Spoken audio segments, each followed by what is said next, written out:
आपका बहुत बहुत स्वागत है। मैं हूं हिना आपके साथ और हम लोग फिरोजपुर में मौजूद है। फिरोजपुर उत्तर प्रदेश का एक छोटा सा गांव है जहां पर जयंत चौधरी ने जो है एक महापंचायत बुलाई है और सिलसिलेवार जो है उत्तर प्रदेश में कई महापंचायतें हो चुकी हैं, साथ ही हरियाणा में भी कई महापंचायत हुई हैं।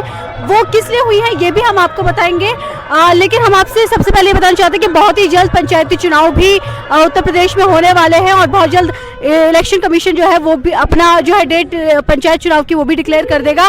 लेकिन जिस तरह से पंचायतें बुलाई जा रही हैं वो कहीं ना कहीं जो कृषि कानूनों को लेकर जो सरकारी रवैया है उसको लेकर नाराजगी जताई जा रही है। और जिस तरह से कहा जा रहा था कि पिछली बार जो चुनाव हुए थे पंचायती चुनाव, वह उसमें बीजेपी जो है एक अच्छी खासी सीटों के साथ जीती थी, लेकिन इस बार यूपी के जो लोग हैं उन्होंने अपना एक अलग मन बना रखा है। हमारे साथ कुछ किसान लोग मौजूद हैं जो यहाँ पर महापंचायत में आए हैं और हम इनसे बात कर रहे थे तो हमें एहसास हुआ कि कितनी ज़्यादा नाराज़गी बीजेपी को लेकर है। और आप जैसे जानते हैं कि 8 फरवरी को भी संसद में पीएम मोदी ने क्लियर कर दिया है कि वो कृषि कानून जो है उसको वापस नहीं लेंगे और किसान आंदोलन को ख़त्म करने का भी आग्रह उन्होंने किया है। और साथ ही कहा है कि हम बातचीत के लिए जो द्वार है हमारे सरकार की तरफ से वो खुले हुए हैं, कई स्तर पर बातचीत चल रही है, ये सब चीज़ें। लेकिन हम इन किसानों से बात करेंगे और जानेंगे कि दरअसल मामला क्या है, क्यों नाराज़गी है, आगे की क्या स्ट्रेटेजी है और जो क्या कहते हैं पंचायती चुनाव होने वाले हैं उसमें बीजेपी को कितना नुकसान हो सकता है झेलना। मैं सबसे पहले आपसे जानना चाहूँगी कि आप पंचायती चुनाव, पहले ये पंचायत जो हो रही है महापंचायत, इसमें क्यों आपको आने की जरूरत महसूस हुई, किस बात से नाराजगी आपको? ऐसा है, किसानों के काले कानून लागू कर दिए सरकार ने, हम सब लोग उसका विरोध करते हैं। ये सरकार बहुत निकम्मी है, पूंजीपतियों की सरकार है बस। अच्छा, जिस तरह से बीजेपी का जो अभी तक पॉलिटिक्स रही है उत्तर प्रदेश में, अगर हम उसको देखें तो कहीं ना कहीं उसने हिंदू मुसलमान करके जो है लोगों को बांटने की कोशिश की है, लेकिन किसान एक ऐसा आंदोलन रहा है जिसमें सभी जाति वर्ग के लोग सब जाति समान है यहाँ। तो अभी क्या सोच रहे हैं यहाँ के उत्तर प्रदेश के मुसलमान जाट? यहाँ सब जातियों के लोग हैं, हिंदू मुस्लिम सिख ईसाई सब बराबर हैं। क्या इस बार जो पंचायती इलेक्शन होने वाले हैं, क्या इस बार भी उसमें इस तरह के मुद्दों पे बातचीत होगी, धर्म जाति को लेकर बातचीत होगी या किस मुद्दे को लेकर वोट किया जाएगा? देखिए, माननीय चौधरी चरण सिंह जी अमर रहें। ये जो सरकार जो कानून लाई है ये सारे कानून किसानों के हित में नहीं है। किसानों का कहना है कि आप एमएसपी पे कानून बनाइए, एमएसपी पे कानून बनेगा तो किसानों का समर्थन मूल्य जो है फसल का उन्हें उचित मिलेगा, लेकिन ये सरकार नहीं बना रही। ये सरकार तानाशाही है, फांसीवादी सरकार है, ये किसानों को परजीवी बता रही है। तो बताओ ये किसानों का हित कैसे कर सकती है? हिंदू मुस्लिम में ये सरकार बांट रही है, सब एक हैं। इस देश की आज़ादी में सबने साथ दिया, मुसलमानों ने, हिंदू ने, लेकिन ये सरकार जातिवाद खुद करवा रही है। तो हम लोग यहाँ बस यही अपने जो हमारे राष्ट्रीय अध्यक्ष जी हैं राकेश टिकैत जी, उनका समर्थन करने आए हैं और ये किसानों के जो ये काले कानून जो उन्होंने लागू करे हैं इन्हें सरकार को हर हाल में वापस लेना होगा, हमारा यही कहना है। ठीक है, जिस तरह से दिल्ली में आंदोलन चल रहा है और आपने यहाँ यूपी के अंदर आंदोलन आप लोगों ने शुरू कर दिया, किसानों के ऊपर आरोप लगा है लाल किले पे, वो किसान नहीं है, वो यूनियन को बदनाम किया है बीजेपी ने और आतंकवादी बता रहे हैं किसानों को। और ये राकेश टिकैत जी पे आरोप लगा रहे हैं, 174 धारा लगा रहे हैं। इस बार किसान सब एक हैं, हम जातिवाद में कोई नहीं है, सब एक हैं। किसान आंदोलन है, किसान एकता जिंदाबाद जिंदाबाद। अच्छा ठीक है, आप मुझे बताइए कि अब क्या क्या स्ट्रेटेजी है, क्योंकि आपने जैसे बताया कि आपके जो गांव है वहाँ पे बीजेपी का बहिष्कार करने का मन बना लिया है, तो अभी जो है क्या क्या स्ट्रेटेजीज हैं कि बीजेपी को जिस तरह से रवैया है बीजेपी को लेकर, उस पर क्या क्या आप लोग करेंगे? क्योंकि आप किसान आंदोलन में शामिल नहीं हैं, अभी दिल्ली में मौजूद नहीं है, यूपी में मौजूद है।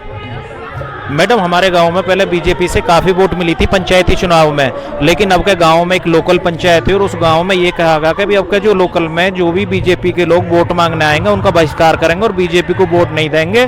किसान एकता का नारा लगाएंगे, जो बीजेपी को हराएगा उसको चुनाव में वोट डालेंगे और उसको जिताएंगे पंचायती चुनाव में।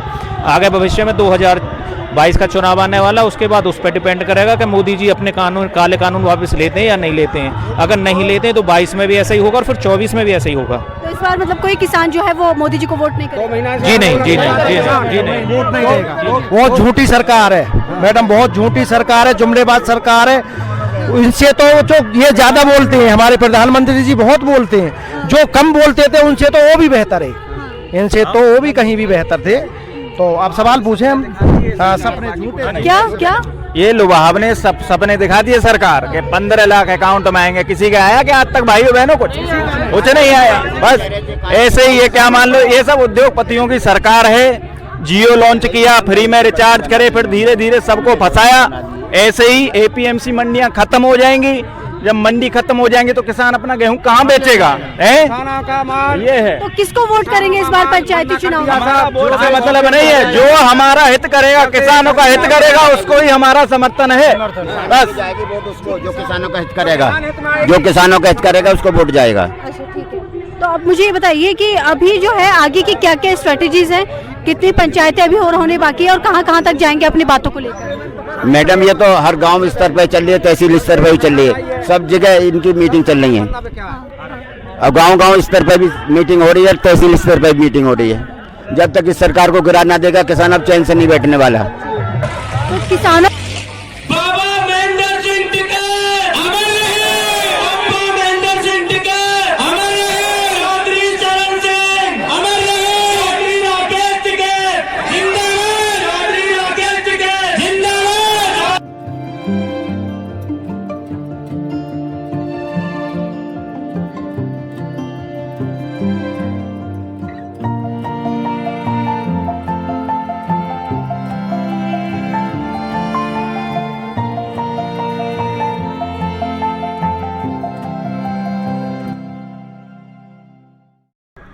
हम लोग उत्तर प्रदेश के फिरोजपुर में मौजूद हैं, जहां आरएलडी की तरफ से बुलाई गई जो है महापंचायत है चल रही है और इसमें बड़ी तादाद में जो है किसान मौजूद हैं। हमारे साथ जो है कुछ महिलाएं मौजूद हैं जो इस महापंचायत में जो है हिस्सा बनी हैं और ये क्या कहना चाह रही हैं कृषि कानूनों को लेकर और साथ ही दिल्ली में जो आंदोलन चल रहा है उसको लेकर और इसके साथ साथ महापंचायत में जो इनकी भागीदारी है उसको लेकर। सबसे पहले मैं आपसे जानना चाहूँगी आप अंजलि जी कि आप जो है पूरे इस आंदोलन को किस तरह से देख रही हैं, क्यों नाराजगी है बीजेपी को लेकर? अच्छा, नाराजगी हमारे दिल में इसलिए है कि हम इस सरकार को लेके आए थे, हमें बहुत उम्मीद थी मोदी जी से, भाई हमारे कष्ट दूर होंगे, हमारी ये सुनेंगे, लेकिन इन्होंने क्या करा, हम इस सरकार को लेके आए और हमारा इस सरकार ने काट काट लिया। हमारी आत्मा आज इतनी दुखी है, हमारा दिल इतना दुखी हो रहा है बहुत, पर हम हटने वालों में तो नहीं है, बिल्कुल नहीं हटेंगे हम।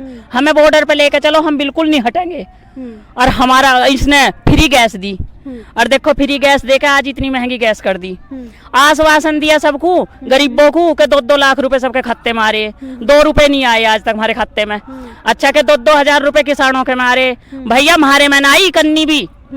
इसने इतने झूठे वादे करे, मोदी ने इतने झूठे वादे करे, भाई बहुत झूठा प्रधानमंत्री बनाया हमने, पर हमारी गलती रही। देखो अच्छा ये बताइए, अभी पंचायती चुनाव आने वाले हैं, इसमें किसको वोट देने की आप मन बना रही? लोकदल जयंत चौधरी। अच्छा, आपकी तरफ से, आपकी घर की तरफ से कोई दिल्ली गया आंदोलन में शामिल होने के लिए? हमारे घर की तरफ से नहीं है, पूरे गांव में से घर से बंदा जा रहा है, सब जा रहे। हाँ, किस तरह से असर पड़ रहा है जब वो लोग घर पे नहीं है अभी? तो बस हम घर का काम संभाल लेते हैं। अच्छा, हाँ, दिल्ली जाने का सोचा आपने उस आंदोलन में? हाँ, बस ये है कि थोड़ा सा घर में भी काम देखना पड़ा है ना। बिल्कुल। हाँ। अच्छा, आप कुछ कह रही थी, आपका नाम मैं जानना चाहूंगी। मेरा नाम सुरेंद्री है। अच्छा जी, आप क्या कहना चाह रही थी?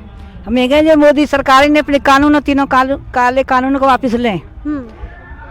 अच्छा ये बताइए कि किस तरह की मुश्किलें आ रही हैं, क्योंकि आप बता रही कि आपके घर से भी, आपके गांव से भी लोग गए हुए, सब टमाटर गल गए, सभी खड़ी रह गई, माँ बेटा लगे रहे वहाँ आंदोलन में पड़े। परेशानी तो पूरी है ही, किसी होश ना लगती वहाँ पड़े रहने के लिए। अपने घर काम है, किसान के लिए काम है, पर जब मजबूरी, जब सब एकता होंगे तो चाहे काम भी हम मर जाए, हम भी जाने को तैयार है, हम रंगे।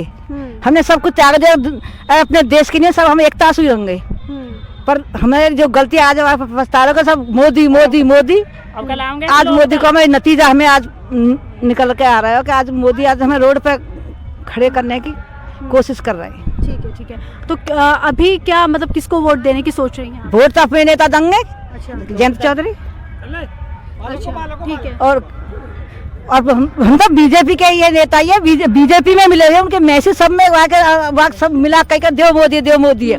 पर मोदी ने तो हमारा बोलन लाख ही ना छोड़े, कहने का और देव मोदी है। हाँ। रिश्तेदार भी क्या और देव मोदी है, पर हमें ऐसे पता नहीं कि हमारे संग इतना विश्वासघात करेंगे मोदी जी। आप बहुत युवा हैं, मैं आपसे जानना चाहूंगी कि आपका नाम क्या है और क्या पढ़ाई करती हैं? मेरा नाम काजल है, मैंने बीएड कंप्लीट किया है मैम। अच्छा, आप क्यों वहाँ पंचायत में आई हैं? मैम मैं पंचायत में इसलिए आई हूँ क्योंकि मुझे पता है इन कानूनों से कितना नुकसान होने वाला है हमें।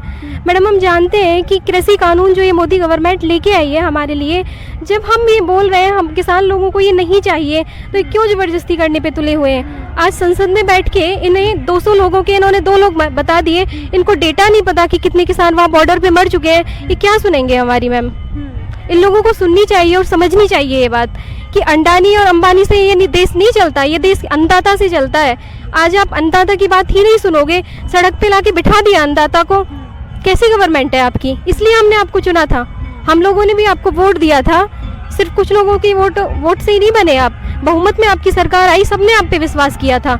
आपको इस विश्वास को बनाए रखना चाहिए और किसानों की बात को समझना चाहिए आपको। ठीक है, लेकिन अभी तो संसद में बोल दिया मोदी जी ने कि कानून वापस नहीं होंगे, आप किसान आंदोलन वापस करो। किसान आंदोलन भी वापस नहीं होगा मैम, हम लोग भी वहाँ बैठे हुए हैं और चलता रहेगा जब तक कानून वापस नहीं होगा ये। अच्छा, ये जो पंचायत चल रही है, जैसा आप देख सकते हैं विजुअल्स में कि किस तरह से जो है पंचायत को लेकर किसान उत्सुक है और बीजेपी को जो बाइकआउट करने का एक मन बना रखा है।